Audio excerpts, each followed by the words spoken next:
Yes, Mr. Stewart. Thank you. Dr. Applewhite, you're familiar, of course, with the possible or potential outcomes from a judicial committee that might have come to a finding of child sexual abuse having occurred, being essentially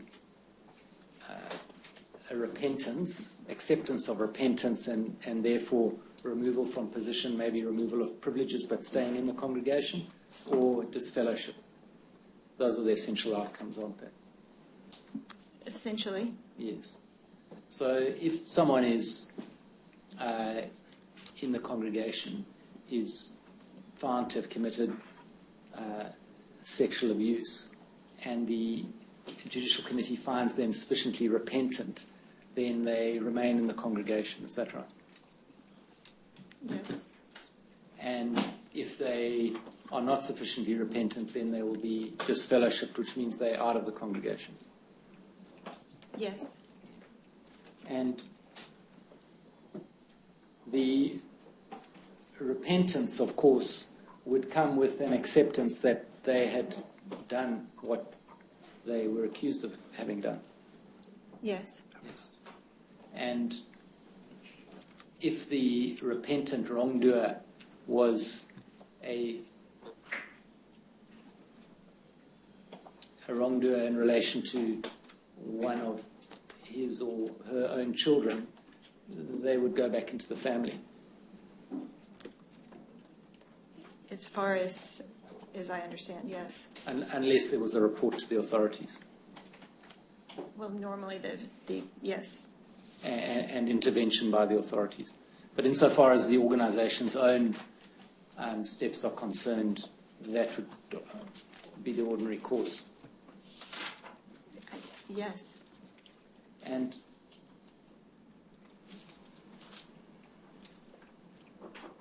if there was a repentance and then reproval,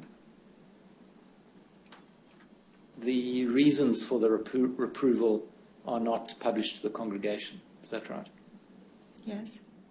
And so the congregation will be left not knowing why this person has been reproved. If no further activity is occurring, that's right. Well, by further activity, what do you mean? In some cases, if they're reproved for child abuse, then they would be asked to not spend time with children and not be with them in the Kingdom Hall and things of that nature. If they were displaying behavior that was of that nature, then the procedure would be to warn the families that have children in the congregation. Well, perhaps particular families in which that person has a relationship or engagement. Is that right? My understanding was that it would be anyone in the congregation that has minor children. Right. That I would have to look at that further. All right. Well, that may be subject to us looking at it further, but.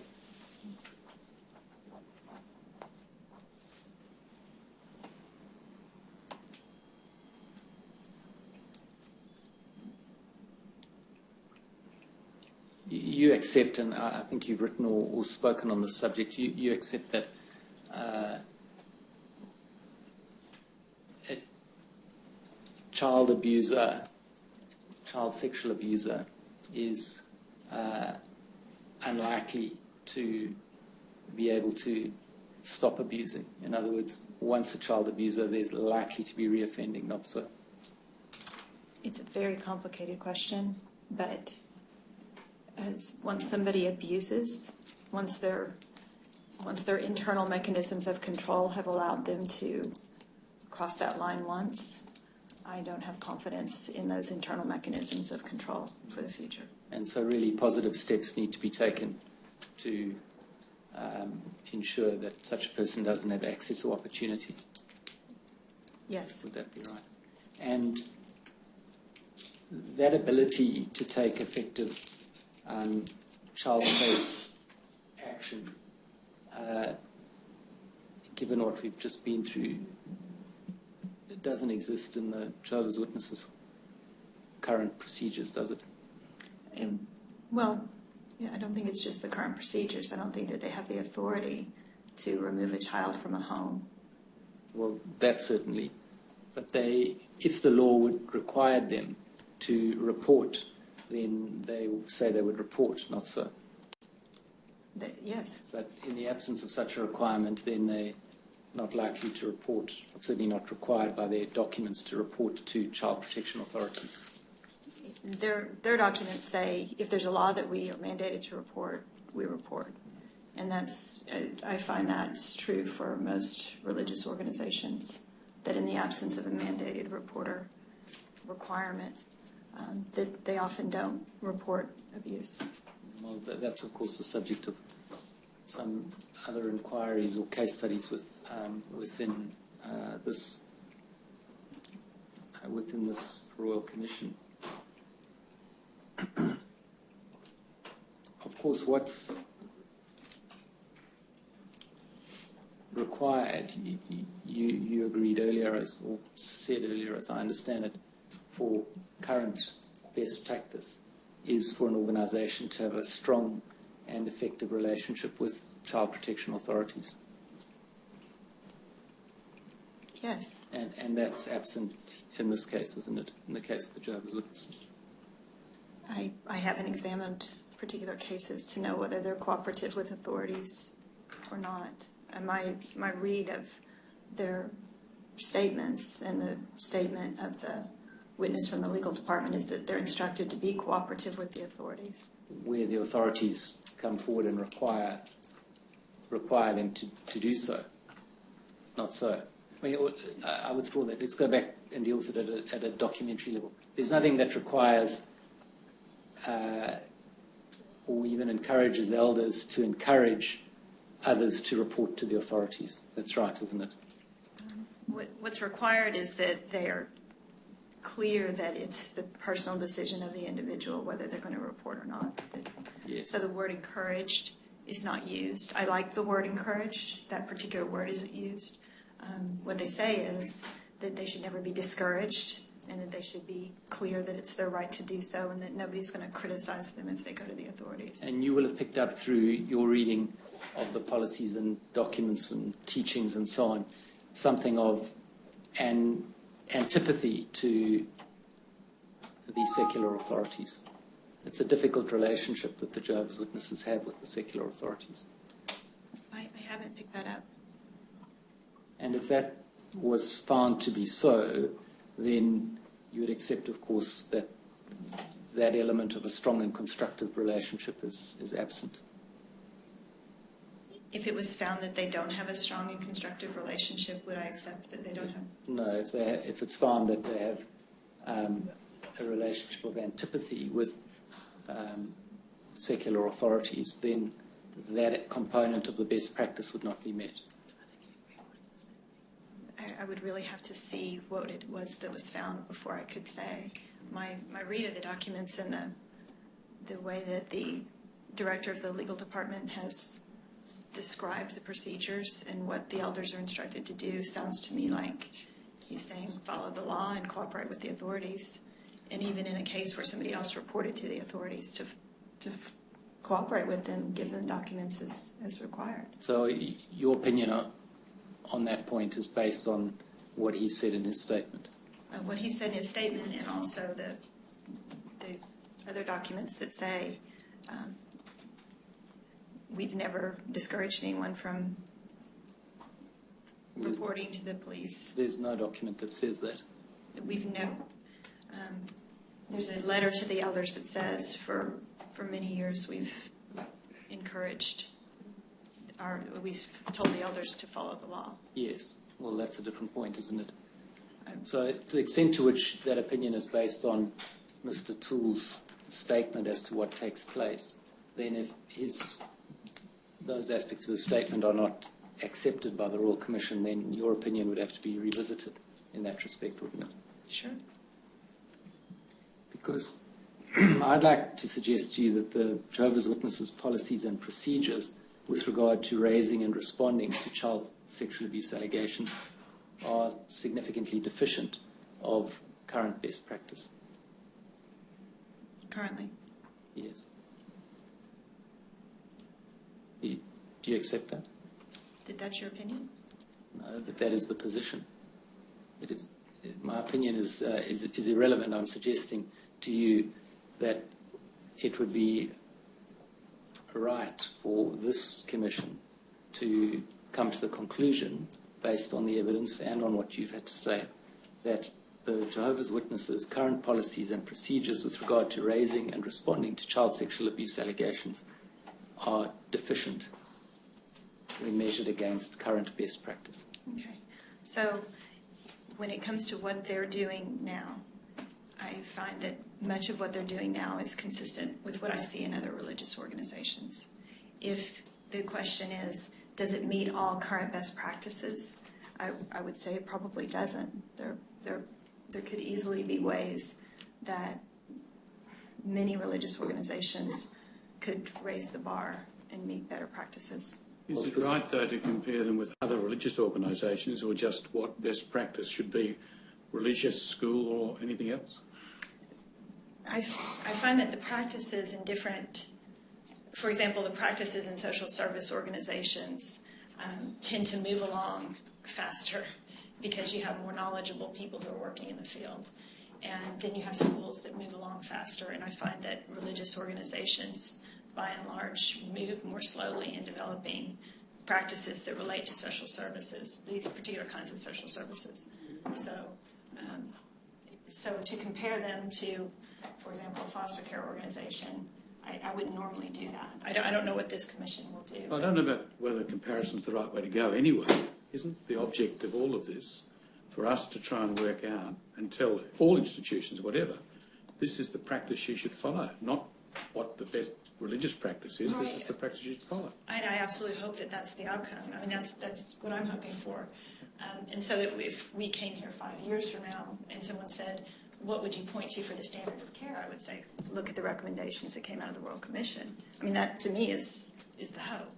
And that there would be certain practices that would be across the board, no matter who the person is or no matter what the organization is, but then certain things that would relate specifically to different types of organizations. Well, as we were talking about the issue before lunch, as to the requirements of the judicial hearing procedure, you and I had a discussion about that, you remember. There's a fundamental problem there, isn't there, with the way it's constituted under the current provided procedure. The way that what is constituted? The 2 men, then 3 men, then the survivor having to tell their story without moral support with the accused present. That process we talked about before lunch, and we agreed, I think, that that's not an appropriate process to follow. Correct? There are better ways. Absolutely. Now, can you help us from your knowledge of the Jehovah's Witnesses? As I understand it, those procedures are generated in part because of the structure of the organisation. Correct? Yes. How do they go about solving that problem and responding better to those who allege they've been sexually abused?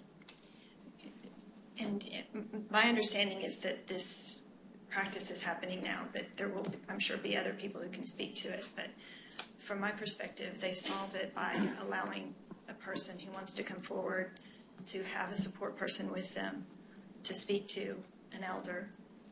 And if they would prefer to, I mean, there are some people who want to confront the person who abused them. Oh, there are some who do, but there's many who don't.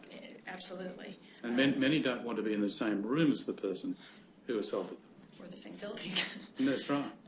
So, you know, from my perspective, I think the maximum number of choices that you can give to allow the person to speak in the way that's most comfortable for them. Everything from where do you meet to who's there to how is the information taken down. So I would say the maximum number of choices. Within their structure, that would probably look like giving them the option to write the letter, allowing someone else to speak who has listened to their testimony, having someone with them if they want to, or not meeting with anybody at all but submitting it in a letter. Because I understand it, what you're talking about runs into conflict with the Bible as the Jehovah's Witnesses understand it. It may with the piece of having more than one witness. Well, more than that, confronting your alleged wrongdoer is another component of it, isn't it? I think that I think that they allow the letter to act as the confrontation. That someone's reading it, it's the words of the person, and that person's being confronted.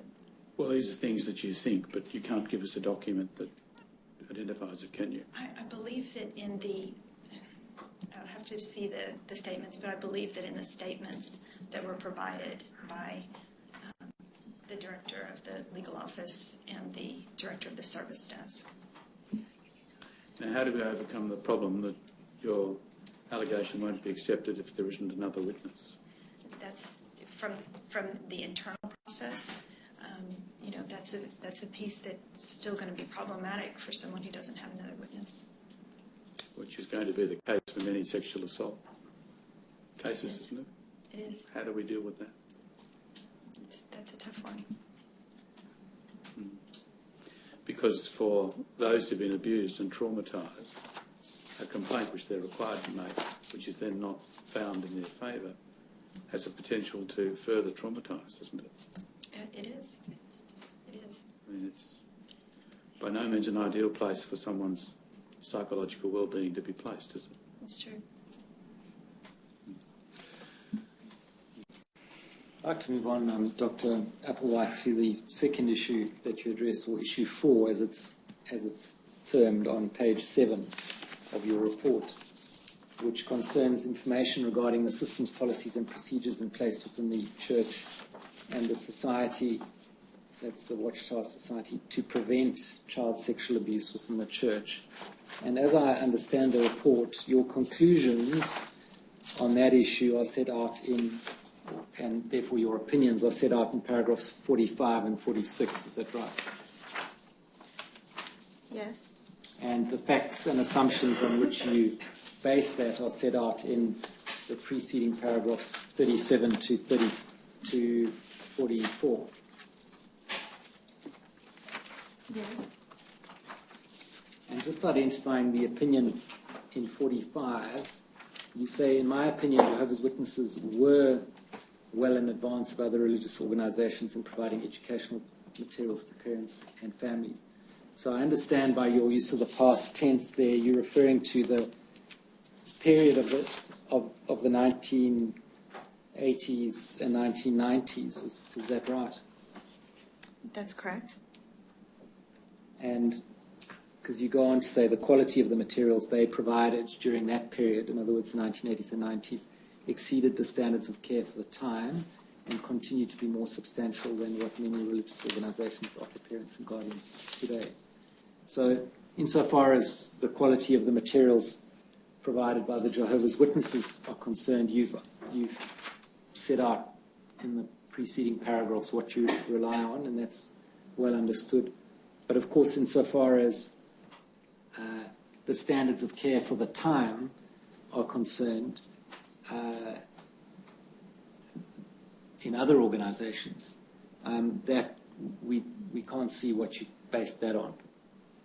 Right, and we're back to the same problem that we had before, which was that I haven't laid out, for example, when was the first time that another or 10 other religious organizations first provided information to parents and families. I haven't set that out here. And what the quality of their material was. That's right. Yes. Well, there was very little of it, but that's right. And then also there's the component of it, of that sentence, that the quality of the materials provided by the Jehovah's Witnesses continue to be more substantial than what many religious organizations offer parents and guardians today. That suffers from the same difficulty for us. You see that? I do. And of course, by saying many religious organizations, that leaves us not knowing whether that's proportionately how many. I mean, many could still be a very small proportion. Sure. One doesn't really know where you see the Jehovah's Witnesses standing relative to current practices of provision of materials. Yes, and providing directly to parents and guardians information about sexual abuse, what to watch for, how to respond if their child discloses. That's been something that's developed in the post-2000 time frame, but I haven't provided you with information about, for example, the first year that those were provided in various religious organizations. And then in paragraph 46, you say since 2002, extensive programs of sexual abuse prevention have been initiated by other religious organizations, and the standards of care in this respect have developed significantly over the past decade. However, you say most of the efforts of these religious organizations have naturally focused on prevention within their own programming for children and youth.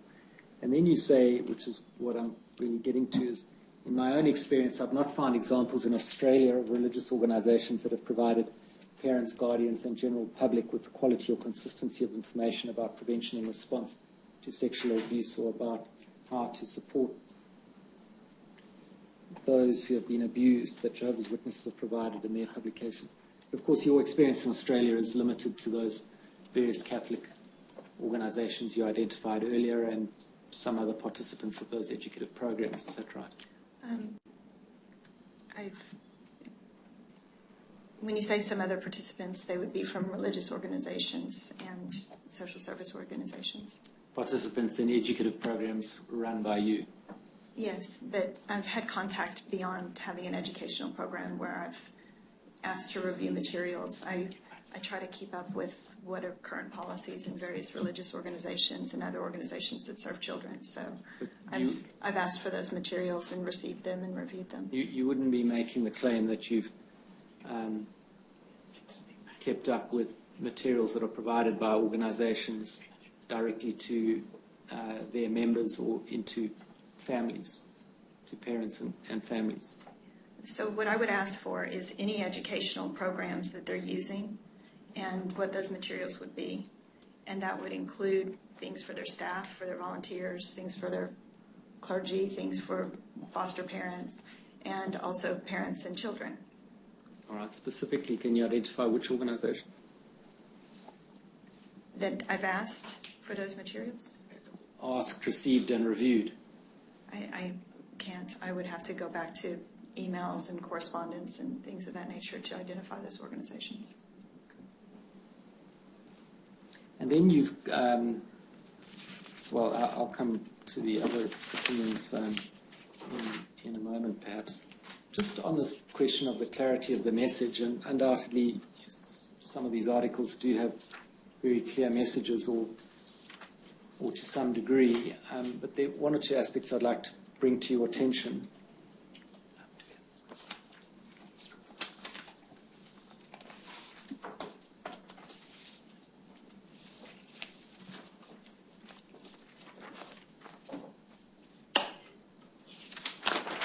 So I want to show you an article which was published in Awake on 22 June 1982, and it's titled "To End Child Abuse." And I'll have copies for you and others in a moment.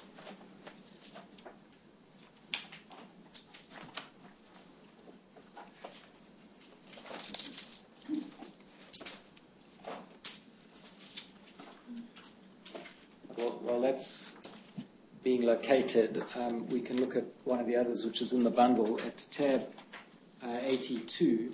You referred to this, in fact, in your paragraph 42B. And if we can look at tab 82 on the screen.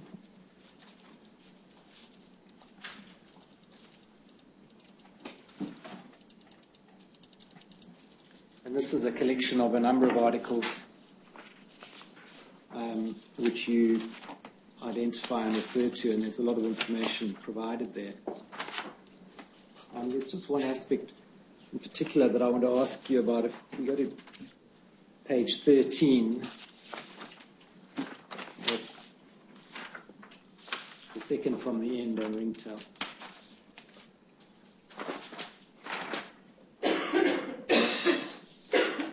Yeah, that page. Let's go down a little bit. Okay. Now, You'll see there's this bit at the end, under the heading, the end of abuse. And in particular from the foot of the left-hand column, it says, Jehovah God promises a time when all such treacherous people will be torn away from the earth, and only the meek and gentle who love God and fellow man will be allowed to remain. We have that marvelous hope of a new world thanks to the random sacrifice of Jesus Christ. Then and only then will abuse end forever. In the meantime, we must do all we can to protect our children. And then it goes on. And I'm wondering what meaning you would expect a parent reading that to get from that. How's that to be understood by an ordinary parishioner or publisher reading that? I don't think I'm qualified to answer that question as to what that particular phrase or the particular lines that you read would necessarily mean to somebody who was a publisher. All right, and perhaps if you can look at the other article that I've got for you. It's really quite similar, the 1982 one. And if we can look on the second page, you'll see halfway down the second column is, I think, much the same. I only got one page. Oh, here it is. It's in the back. You see halfway down the second column, only the Bible's solution will end the abuse of children. Jesus summed it up, love God with your whole heart, love your neighbor as yourself. The Apostle Paul repeated it, love does not work evil to one's neighbor, therefore love is the law's fulfillment. This solution of brotherly love is practical.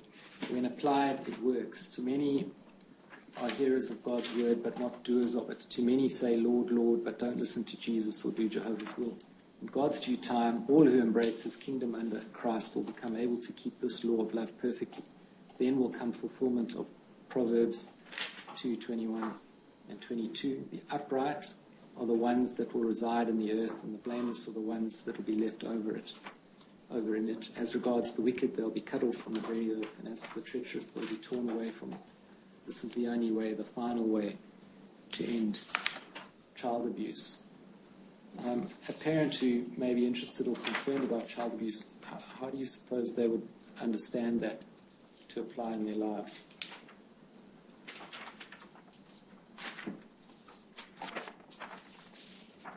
I think you would have to ask a publisher. I think you'd have to ask a member of the congregation exactly how they would respond to that.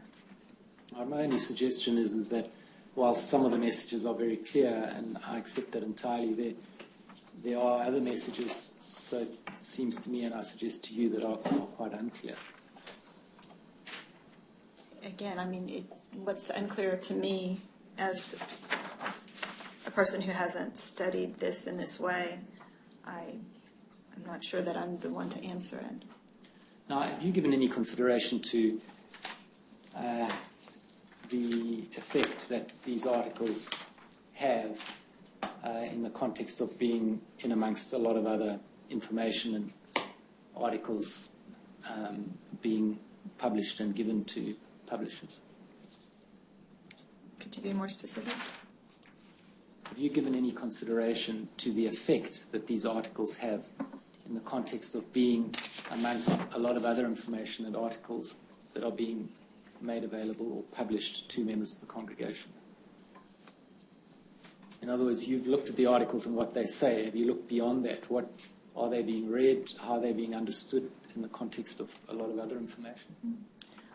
Well, there's a general practice of everyone reading, so it's not just printed and put on a shelf. People read them together and discuss them together. And what's happened is that many times throughout the years, particular articles that speak to the issues of sexual abuse and talk about the experience of someone who's been abused have been referred back to in letters to congregations or referred back to in certain teaching moments. So those would be brought back up. And these are principally published in the Awake and Watchtower magazines, is that right? Principally, yes. And are you aware how many editions of each of those there are each year? I've seen it written, but 4 times a year or I'm not sure. I think they're published at different times, but I'm not sure. But there are multiple issues a year. And multiple articles per issue. Yes. So it may be that these child sexual abuse articles get relatively swamped by other information that's been provided. I can't answer that. I just don't know.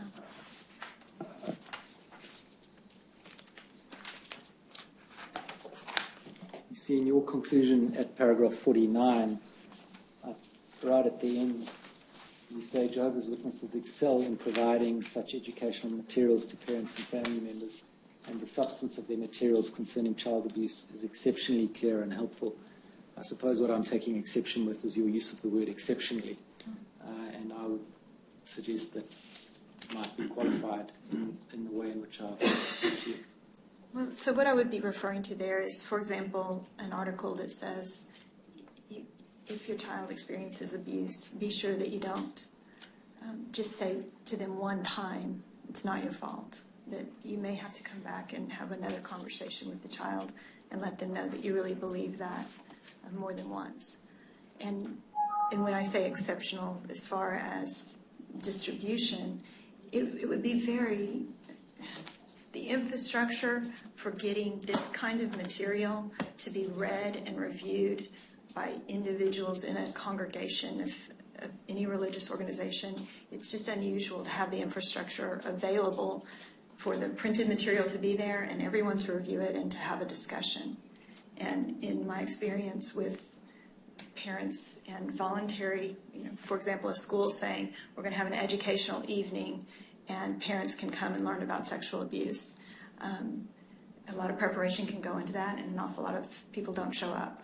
So you can have a big forum and let people know that you're there and have 5 people show up. So it's a terribly difficult topic for people. And so to actually get the educational materials out there into families, they just have a unique infrastructure available to them for that. You're not saying that it's your experience that each article is discussed in a structured way. It's the case, isn't it, that some articles are chosen for particular study, but others are there just for people to read when and if they want to. There's a structure to reviewing every Watchtower that comes out. So, that's a piece that there's Watchtower study, so they would go over those. Awake magazine is not as formal, but people read those articles and often sit down with people and we'll go over those articles in Bible study time and things of that nature. So it's a more structured process than just mailing it to people's house and hoping that they read it. How do you know about the sitting down and discussing it? Where do you have that knowledge from? There are letters that are sent that say review, for example, to all congregations. This is a 15-minute talk, and you need to review this article, and you need to ask these questions. So there's within their materials where they talk about the structure of meetings and what's going to happen in individual meetings, you'll find that kind of structure. But that's my point. That's in respect of certain select articles, but not everything, isn't it? Not everything that they publish would have someone up there teaching and going over there. That's true. Or a structured response to reading it, dealing with it, studying it. Not everyone, but in particular, the articles that were published in 1985 in the whole magazine that was devoted to child sexual abuse in 1985, that one has had times when there would be a letter that goes out that says review these articles. Now, dealing with the question of prevention of abuse and the circumstances in which it occurs, you take it, or I take it that you're familiar, at least to some degree, with the work of David Finkelor. Yes. He's a leading researcher and academic and writer in the field, isn't he? Yes, he is. And I think you mention him in your report at paragraph 43A, saying that it's a good thing that his name was picked up in one of the articles by published by the Jehovah's Witnesses, not so. I just wanted to illustrate the fact that there are solid researchers that are cited in the articles. Solid and credible. Incredible. Are you familiar with the Australian Institute for Family Studies report published last month, June 2015? Was it on education for children? Conceptualizing the prevention of child sexual abuse. Conceptualizing. I've seen it, but I don't recall the contents of it right now. I'm going to give you a copy. Thank you. But particularly I'm interested in chapter A5 of that report, which starts at page 30. And you'll see it deals with theories on how and why child sexual abuse occurs. You can scroll down. And it says there are various psychological and criminological theories and so on. And then in the second paragraph, this section describes 3 key etiological theories used to explain why child sexual abuse occurs. And the first one identified as Finkelau's 4 preconditions model. Do you see that? Yes. Are you familiar with that model? Yes, that's been around for a long time. Yeah. So Finkelau published that in 1984, but it's still regarded as a key theory about the causation, or as it's put here, etiological theory to explain why child sexual abuse occurs. Yes. It's not discredited. Not to my knowledge. And you'll see, if we scroll down a bit further, it says that Finkelau's model has been widely used for understanding child sexual abuse offenders. It was the first to move beyond the notion that child sexual abuse only occurs as father-daughter incest or when men who are strangers molest a multitude of children.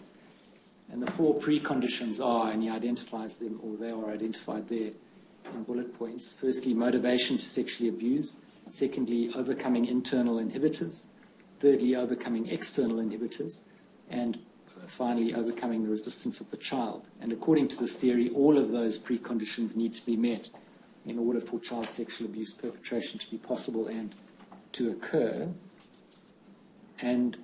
But the model takes it a step further, and if we look over the page, the third paragraph, it says that Finkelau noted that these preconditions, in other words, those 4 necessary preconditions, all of which have to exist, not only operate on an individual level, but on a more sociological level. Social factors and characteristics can act as motivators or inhibitors to child sexual abuse perpetration. And then Table 4 outlines how the preconditions work in relation to individual and social cultural factors. Mm-hmm. And then you'll see down the left-hand side are the 4 preconditions in the first column that I read out earlier. And then adjacent to each of them in the subsequent columns is firstly the individual factors, and there's a list of them. And then the social cultural factors in the right-hand column. Do you see that? Yes. And so looking at the social cultural factors, I want to identify some which I suggest exist within the Jehovah's Witness organization and get your response to that. So firstly, in other words, in the first row that's adjacent to the precondition of motivation to sexually abuse, one of the factors, social cultural factors, is repressive norms about masturbation and extramarital sex. Now, you'd agree that is a factor existing within the Jehovah's Witness community. Well, so, yes. Yes. And then in the second line, in other words, adjacent to overcoming internal inhibitors as the precondition, you'll see that the second social cultural factor is weak criminal sanctions against offenders. Now, in an environment where, and I'll ask you to assume that reporting to authorities is only done where the law requires, and within the Jehovah's Witnesses there are weak criminal sanctions against offenders. Well, I've told you my position as far as having, I really believe that the criminal sanctions are necessary. Anytime someone can behave in a certain way and not have consequences for their behavior, then they're not less likely to desist the behavior. So we always want there to be clear consequences for the behavior that can act as a deterrent. And do you accept that the processes of investigation and so on that we've been through before, and the way in which child sexual abuse allegations are dealt with within the Jehovah's Witness community by the elders and so on, would generally delay any report being made to the authorities? I would have to look at a case to determine that, if it happened in a certain case. But from my perspective, if they're mandated to report and they report, then their own investigation should be set aside while the criminal justice system does their work. Well, you should know in Australia, and perhaps you do know this, that the current position is it's only in New South Wales and Victoria that there are crimes for not reporting. Yes. And there's no mandatory reporting to child protection authorities applicable in this context, because there aren't teachers or other designated professions. Right. So essentially, for the most part, absence of criminal sanction if you don't report, or mandatory reporting requirements. If people see within their community a system that is supposed to and tries to deal with these issues, that's going to delay any attempt to report outside and ensure that the authorities can deal with it. Which is why I would advocate for those laws to be changed. And the third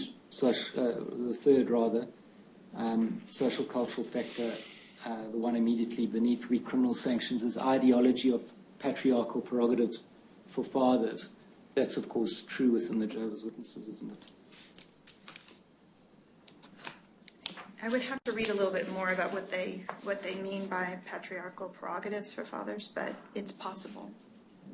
Well, it's possible that that's consistent, but I would just have to read a little bit more in the background of what they're referring to. Right. Because, for example, the one that you mentioned before, I've read some of that research, and really they're talking about in the absence of another sexual partner that a person would be more likely to abuse a child. And so there's more to each one of these than can just be read in one line. I accept that. Of course, it is a patriarchal organization. It is. And in the third row, adjacent to the precondition of overcoming external inhibitors, insofar as social and cultural factors are concerned, there's certainly barriers to women's equality. You would agree? Yes. And there's strong ideology of family sanctity.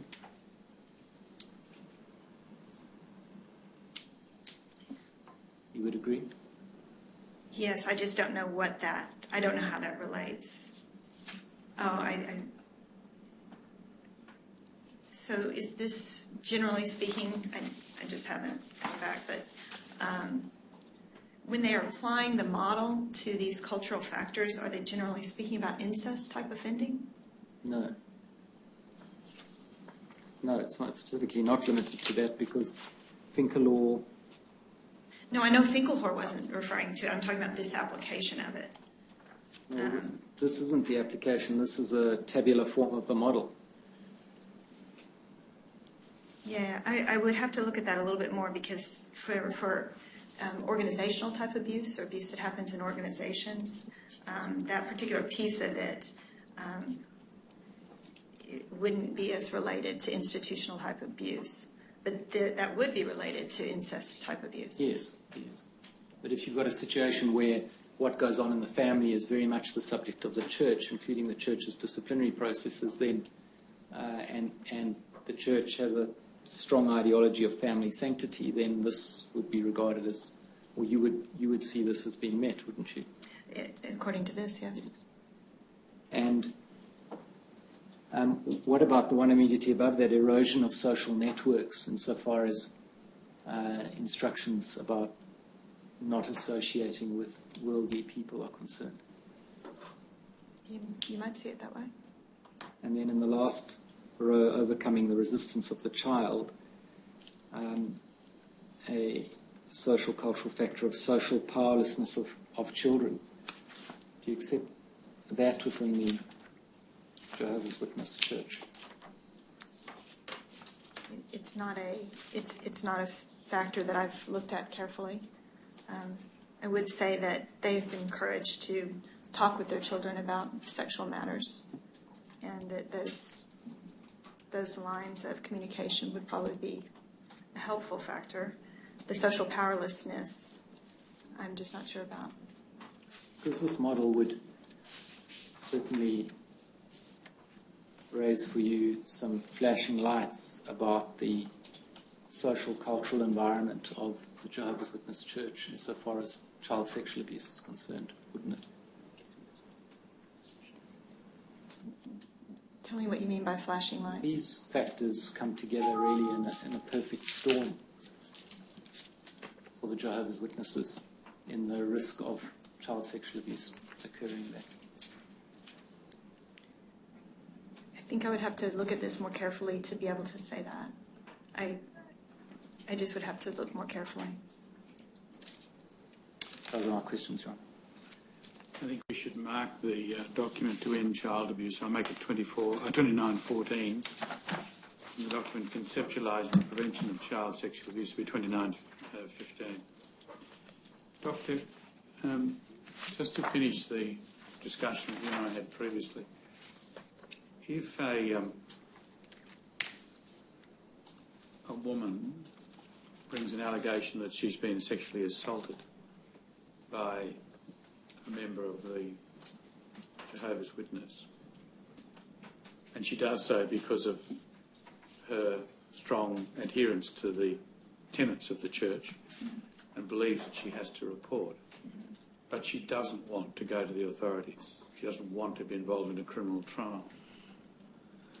And there's no other witness, and the alleged abuser doesn't confess. But those listening to her story don't have any doubt that she's telling the truth. But they can't take any action because there's only her evidence. What happens then within the church? I assume, well, you tell me, does the abuser then stay with all of his rights intact, and the woman would be required to, if she wished to remain part of the Jehovah's Witnesses, to interact with him in that environment? Is that what happens? In addition to some other warnings or things of that nature, I would think that would be what would happen. It's not a very good place to end up, is it? It isn't. No. Yes, does anyone else have any questions? Yes, please, Your Honour. Anyone else? No, Your Honour. No. No. Very well, yes. Thank you, Your Honour. Your Honour, pardon me. Your Honour, Dr. Applewhite, as you know, my name is Andrew Tokley. I represent the Watchtower Bible and Tract Society of Australia, and I also represent 3 persons who have been called to give evidence before the Commission.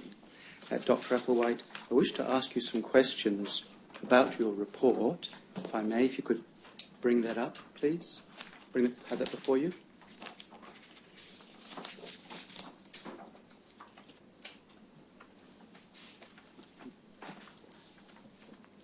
Pardon me, I don't want to interrupt you, but would it be possible to take a short break before we finish up? Do you want to take a break now? Would that be possible? Yeah, sure. Or I just, is it all right? Yeah, we'll take a short break. Let me know when you're ready. Thank you. We'll stand. We'll stand.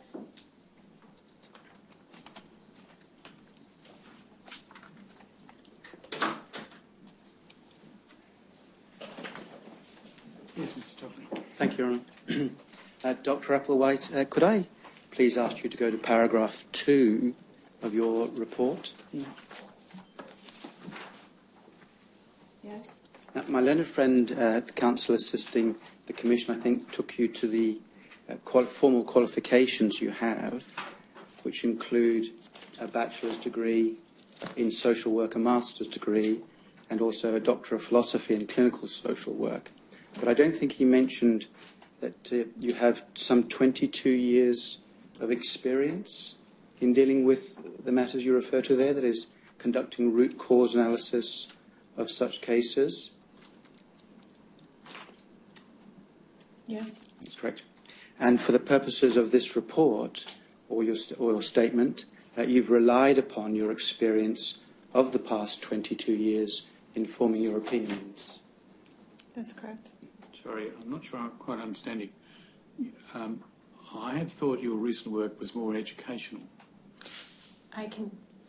My recent work is in education, but I continue to conduct root cause analysis of cases and consult with organizations that have particular cases as well. And the 22 years, sorry, the extensive experience working directly with sexual offenders. Yes. When was that? That was, well, I began working with sexual offenders in the Catholic Church in 1992, and I've worked with various organizations that have sexual offenders that are still members of the church or still are part of an organization, as well as organizations that serve juveniles or minors who have also sexually offended, and working with them to develop supervision plans for residential treatment programs. So what's your direct work with sexual offenders? That would be going into the environment where they're living, interviewing them, and working out supervision plans, as well as